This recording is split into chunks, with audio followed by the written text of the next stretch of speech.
Fala galera, ligado aqui no canal do VSR, chegando para mais um vídeo. Tema do vídeo agora: Luiz Henrique acendeu o farol, deu seta e tá pedindo passagem.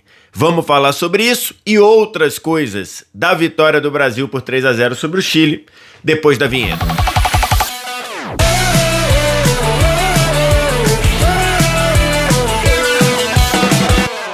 Mais um vídeo chegando aqui no canal do VSR na manhã desta sexta-feira. Lógico que vamos falar muito da vitória do Brasil sobre o Chile por 3-0. Antes, você deixa o like, se inscreve no canal. Tudo isso você faz aqui embaixo. Aqui embaixo também, primeiro comentário fixado do vídeo, tem um link para você baixar o app do Flash Score. Totalmente de graça para você. Você não paga nada nem para baixar, nem para usar. É só vir nesse primeiro comentário, clicar, ir para sua loja de aplicativos, fazer o download e começar a usar.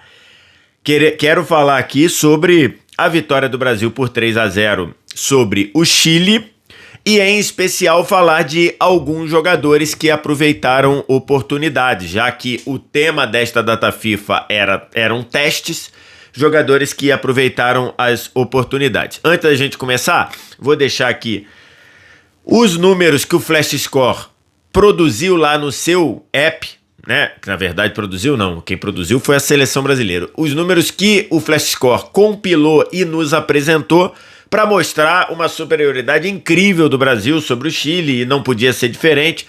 Então estão aqui os números que você pega de graça lá no app do Flash Score.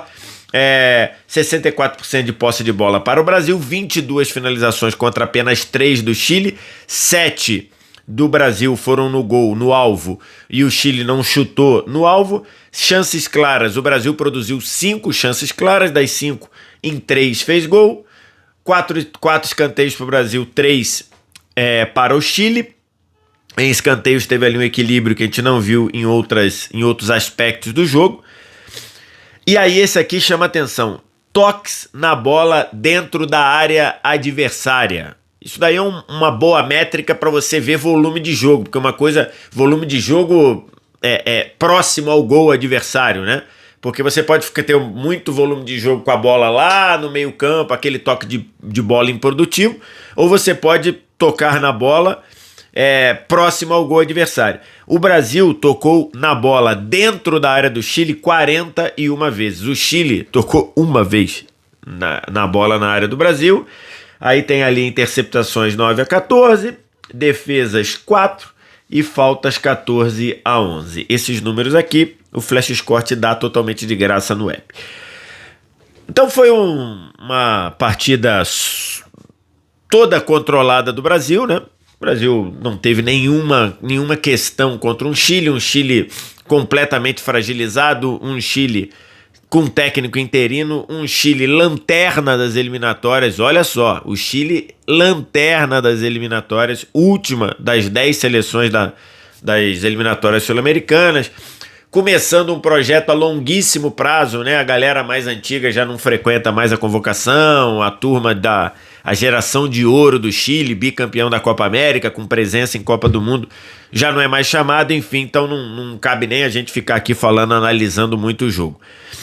Gostei da forma como o Brasil procurou tocar a bola, apesar de uma imprecisão nos primeiros 20, 25 minutos, mas o Brasil tocando a bola, com os jogadores se apresentando numa formação muito clara ali, que era um 3-2-5, né? E por que eu tô falando 3-2-5? Na hora em que o Brasil tinha a bola, né? Na hora que o Brasil, na fase ofensiva, quando o Brasil tinha a bola, que era praticamente o tempo todo do jogo. 3-2-5. O que são? 3 zagueiros, com o Douglas Santos fazendo o zagueiro pelo lado esquerdo, 2 jogadores no meio campo, Casimiro e Bruno Guimarães, e 5 na frente. Quem são esses 5? Wesley sendo ponta pela direita, Martinelli sendo ponta pela esquerda, Estevão e Rafinha por dentro. Em alguns momentos Estevão à direita, quando o Wesley estava um pouco mais recuado, mas Estevão e Rafinha por dentro, João Pedro na frente. Então o Brasil jogou nesse 3-2-5, muito bem assimilado, e dada a fragilidade também do Chile, tinha que ser assim mesmo. E um Brasil que começou errando um pouquinho demais, não sei se estavam um pouco nervosos, mas depois foi se acalmando, o toque de bola funcionando, e tem o o primeiro gol, que é um gol em que 10 dos 11 jogadores tocam na bola, né? Só o Wesley, que tá lá espetado como ponta, não toca na bola. A bola passa no pé de todo mundo, desde do passe do Gabriel, do Marquinhos para trás, pro Alisson, do Alisson pro Gabriel Magalhães, e aí a bola vai tocando até chegar no Douglas Santos. Tem o João Pedro saindo da área da função de 9 para vir trabalhar como 10, e aí, quando o João Pedro fez esse movimento, o Rafinha entrou para ser centroavante. A bola chega no Douglas Santos, o Douglas Santos espeta no João Pedro. O João Pedro devolve muito bem pro Douglas Santos, passando nas costas do marcador do Chile, depois pro Rafinha, daí pra bicicleta do Estevão. O Estevão jogou bem, fez um bom jogo. O Estevão, muita naturalidade saindo da ponta para dentro. E aí o Brasil virou 1-0, teve um gol anulado, numa cabeçada do Casemiro por um detalhezinho ali de impedimento. E depois o Casemiro poderia até ser expulso, né? Acho que até uma bobeira aí do Casemiro, que tomou amarelo no lance, em que ele tenta travar a bola, acaba pegando de forma muito sutil na bola e depois fincando as travas da chuteira na perna do jogador chileno, e depois acho que ele ainda faz pressão. Ele poderia ter sido expulso. Se tivesse sido expulso não seria nenhum absurdo. Tomou amarelo, tá fora do jogo contra a Bolívia. Então, e o Brasil foi pro intervalo ganhando por 1-0, e aí na volta do intervalo o Ancelotti volta com o mesmo time, mas rapidamente faz mudanças, né? Se você pegar aqui, cadê? Ele volta com o mesmo time, mas aos 20 do segundo tempo ele faz mudanças. Tira o Estevão, bota o Luiz Henrique, tira o Casemiro, bota o Andrés Santos. E aí o jogo muda completamente, e uma partida fenomenal do Luiz Henrique. Acho que tá muito claro que o Luiz Henrique entrou focado em garantir que seja chamado novamente.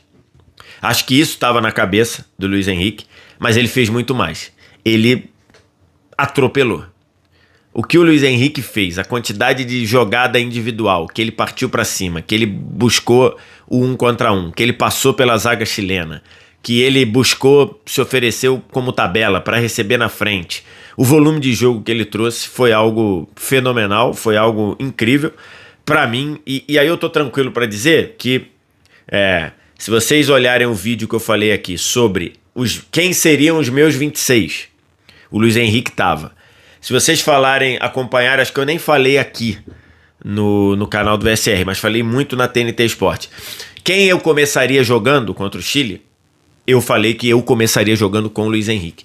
Acho que o Brasil precisa entender qual é a do Luiz Henrique. Por que eu tô falando isso? Porque o Luiz Henrique, ele salvou a pele do Dorival muito tempo. O Dorival só não caiu antes por conta do Luiz Henrique. Vale lembrar, nesse mesmo jogo, no jogo contra esse mesmo Chile, ou um pouquinho, talvez um Chile um pouquinho mais forte, o Brasil empataria com esse Chile se não fosse o Luiz Henrique tirar uma batida lá da direita para dentro, uma chapada maravilhosa, tirasse da cartola para o Brasil ganhar do Chile. O Brasil ia empatar com esse Chile aí. Esse Chile fragilíssimo, o Brasil iria empatar com ele. E o Luiz Henrique tirou isso da cartola, depois fez outros bons jogos, fez aquele jogo lá em Brasília, se eu não estou enganado, que ele arrebentou com o jogo. Ou Brasília foi Colômbia? Não, Colômbia foi Neoquímica Arena, né? Mas enfim, é tanto jogo que eu nem lembro. Deixa eu ver se eu acho aqui. Resultados. Tô olhando isso aqui tudo lá no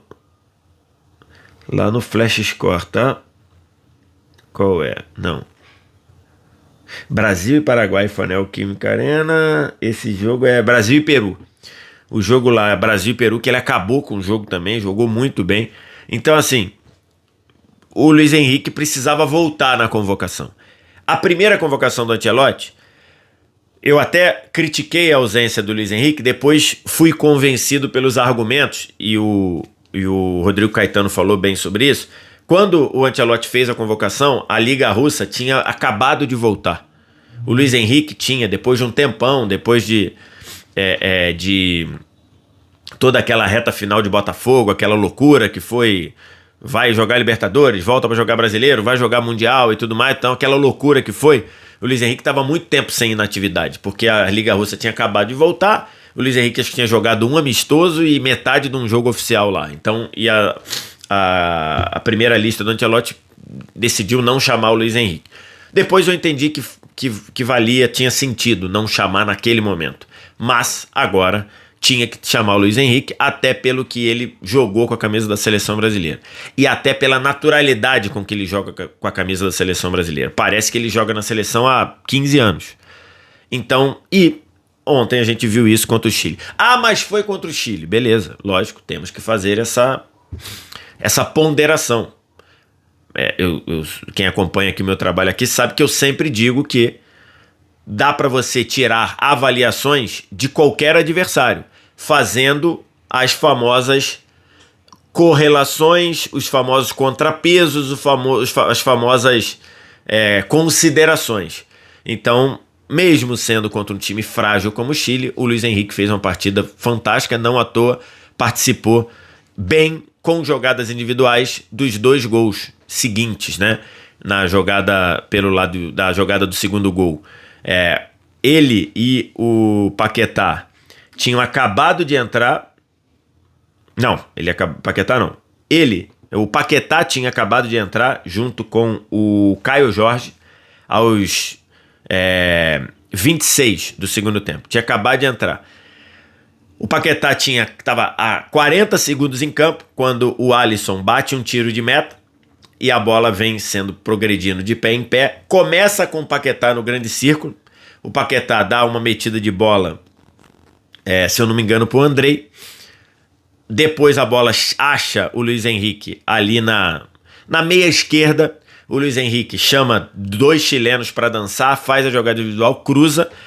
A bola poderia entrar, teve até uma zoação depois lá do Luiz Henrique dizendo que o Paquetá roubou o gol dele. A bola poderia entrar? Poderia, mas poderia bater na trave e sair, poderia até o zagueiro chileno, que está no segundo pau, cortar. E aí, depois desse cruzamento, um cruzamento que a bola estava indo em direção ao gol, a gente não sabe o que aconteceria, o Paquetá meteu a cabeça e fez o 2-0. 40 segundos, 39 segundos para ser mais exato, o Paquetá, depois de pisar no gramado, né, depois de entrar, o Paquetá fez o gol do 2-0. E aí, pouco tempo depois, 4 minutos depois, de novo, numa jogada muito bem construída, com a progressão, com a infiltração do Bruno Guimarães, a bola chega, e com um detalhe, com um corta-luz fantástico do Paquetá no meio da jogada, a bola chega no Bruno Guimarães na meia-lua, ele abre para o Luiz Henrique na ponta direita, o Luiz Henrique dá um nó no marcador, dá um totozinho para a bola entrar, o goleiro dá uma leve triscada na bola, e quando ele trisca na bola, a bola vai no travessão, não entraria, ficaria fora do gol, e o Bruno Guimarães chega escorando para fazer o 3-0. Então, assim, o Luiz Henrique teve muito impacto no jogo, e para mim, como eu falei lá, o Luiz Henrique, ele passou a mensagem. Sabe quando você tá na estrada ali, que você quer ultrapassar? Você liga o farol, dá 2 piscadas, liga a seta e acelera e fala, sai da frente que eu tô passando. Foi isso que o Luiz Henrique fez ontem. O Luiz Henrique ontem piscou o farol, deu seta para a esquerda, acelerou para dizer que ia passar. Queria falar também do Paquetá. Paquetá entrou muito bem, muito solto, jogando ali naquela função 8/10, né? Naquela função de volante meia, meia volante, voltando, buscando essa bola junto com Andrei, que facilitou muito o jogo, né? E junto com Bruno Guimarães, ora virando meia, aparecendo na meia-lua, sendo ponto de conexão do time. E melhor, leve, solto. E a gente viu isso, ele fazendo, depois de tudo que ele passou. Recomendo que vejam o vídeo anterior. O vídeo anterior que eu fiz, muita gente me mandou mensagem mostrando ali o quão frágil era o processo, era o inquérito que montou a FA e que durante 2 anos atrapalhou a vida do Paquetá. Não sei quais as questões jurídicas futuras, mas do ponto de vista de bola, a gente está vendo o Paquetá leve, um Paquetá que parece, do ponto de vista futebolístico, ter virado a página, e um Paquetá que também mostrou um pouco do que ele pode fazer e de quão importante ele pode ser. Pra gente destacar outros nomes, gostei do Douglas Santos, e aqui eu não começaria com Douglas Santos como titular, começaria com Caio Henrique, para fazer o papel que o Ancelotti queria, que era um papel muito parecido com o papel do Tite, só que o Tite fazia isso com o Danilo pelo lado esquerdo, né? O Danilo era mais esse lateral base, esse lateral que formava um terceiro zagueiro pela direita. O Douglas Santos fez isso bem. Lógico, o Chile não incomodou o Brasil na defesa do Brasil, né? Mas o Douglas Santos fez o papel bem e aí, aos poucos, foi saindo e foi tendo tranquilidade e desenvoltura para atacar, tanto é que participa do primeiro gol. O gol do Estevão, que chega numa meia bicicleta do Estevão lá praticamente em cima da linha, o passe que clareia a jogada é do João Pedro, né? No pivô para a esquerda. Mas é a presença do Douglas Santos atacando esse corredor que dá o passe pro Rafinha e depois sai o gol. Douglas Santos jogou bem. Estevão, muito bem também. Gostei da desenvoltura do Estevão, gostei da tranquilidade que o garoto mostrou para jogar. Acho que a ida dele para o Chelsea, muita gente achou que ele ia sentir, que ele ia, de repente, ir para um time que talvez não tivesse tanta moral assim e tudo, mas, cara, ele tá leve também, ele tá tranquilo e fez um jogo muito bom. Gostei muito do Rafinha jogando por dentro. Assim, gostei muito, muito, muito. Acho que o Rafinha foi aquele cara de dizer, molecada, ou caras novas, dá a bola aqui em mim para eu fazer o jogo circular. Jogou muito bem. Gostei também do João Pedro, fez um bom jogo, especialmente quando saiu da área. O Caio Jorge acabou tendo pouca oportunidade, né? Jogou 20 minutos, mas não participou tanto. O Andrei foi bem, não foi nada excepcional, mas também não foi discreto, conseguiu funcionar bem. Numa data FIFA de testes, o grande aprovado no teste foi o Luiz Henrique, e esse daí acho que não estava em teste, mas era só questão de ver como ele funcionava na volta. O Paquetá mostrando que vai ser importante para o trabalho do Ancelotti. E o Gabriel Magalhães também voltou bem, né? A gente não viu o Gabriel Magalhães há um tempinho por causa da lesão, mas voltou bem também. É isso. Quero te ouvir, o que você acha, o que você pensa, diz aqui embaixo nos comentários. No mais, like, se inscreve no canal, sininho das notificações. Vem no primeiro comentário fixado do vídeo, baixa o app do Flash Score, totalmente de graça para você não paga nada nem para baixar, nem para usar.